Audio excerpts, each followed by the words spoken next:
बिस्मिल्लाहिर्रहमानिर्रहीम। अस्सलाम वालेकुम। आज हम बना रहे हैं नमकीन पापड़ी। मैंने वीडियो तो पहले बनाई थी, लेकिन मेरी आधी वीडियो में थोड़ा मसला हो गया, तो अभी आटा गूंदा हुआ, आटा तो गूंद चुका है मेरा। अच्छा जी, मैं आपको बता देती हूँ आटे में हमने क्या क्या डाला था। ये है 1 पाव मैदा। 1 पाव मैदे के अंदर हाफ़ टी स्पून नमक और हाफ़ टी स्पून अजवाइन डाली थी। 2 टेबल स्पून कुकिंग ऑयल डाला था।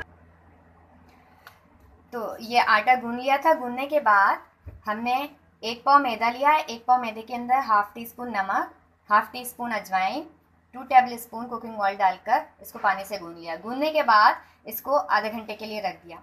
आधे घंटे रखने के बाद अच्छा, इसके दो तरीके हैं। आप एक, या तो आप थोड़ा सा बड़ा पेड़ा बना लें। बड़ा पेड़ा बनाने के बाद इसकी रोटी बेल लें और फिर कटर से आप कट कर लें।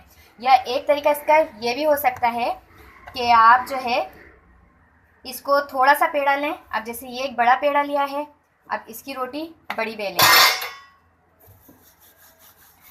रोटी बहुत पतली होनी चाहिए। जितनी पतली रोटी होगी इतनी ही अच्छी इसकी पापड़ी बनेगी।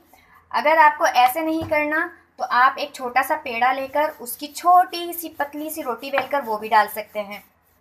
अभी ये तो हमने बनाई है बड़ी।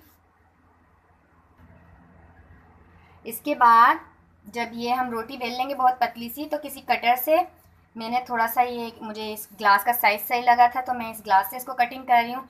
कटिंग करने के बाद इसको हमने तमाम इसी तरह इनको कट कर लेना है और ऑयल के अंदर डाल देना है। फ्लेम को बहुत ही स्लो रखना है। जितनी स्लो फ्लेम पर ये पकेगी इतनी ही क्रिस्पी और अच्छी होगी। एक तरीका मैंने आपको बता दिया है इसका। इसको हम डाल देंगे ऑयल में।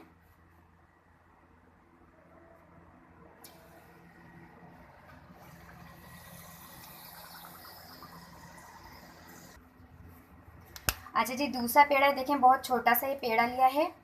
छोटा सा पेड़ा लेने के बाद इसको बेलेंगे और इसकी एक पतली सी रोटी बना लेंगे। पतली सी रोटी बनाने के बाद इसको हम डाल देंगे।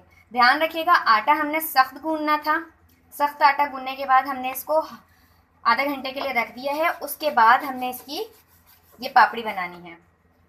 और ख़ास तौर पे आपने ये ध्यान रखना है कि रोटी बहुत पतली होनी चाहिए। जितनी पतली रोटी होगी पापड़ी इतनी अच्छी होगी।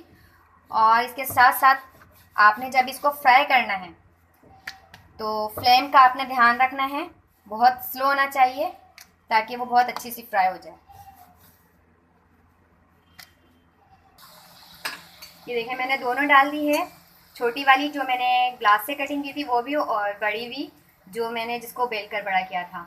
इनको बहुत अच्छा सा गोल्डन जब इनका कलर हो जाएगा तो इसके बाद उतार लेंगे। स्लो फ्लेम पे पकाना है। अब इसको आप थोड़ी देर के लिए छोड़ दें। छोड़ के ये नहीं कि आप इधर उधर जाएं, आपने इसको खड़े होकर काम को करना है। बहुत ही मज़ेदार सी ये पापड़ी तैयार हो गई है। देखें इसका कितना अच्छा कलर आया है और बहुत क्रिस्पी भी बनी है। ये देखें, आप इस रेसिपी को हमारे ज़रूर ट्राई कीजिएगा। आपको हमारी ये रेसिपी पसंद आती है तो आप हमारी इस वीडियो को लाइक कीजिए और हमारे चैनल को सब्सक्राइब कीजिए। अल्लाह हाफ़िज़।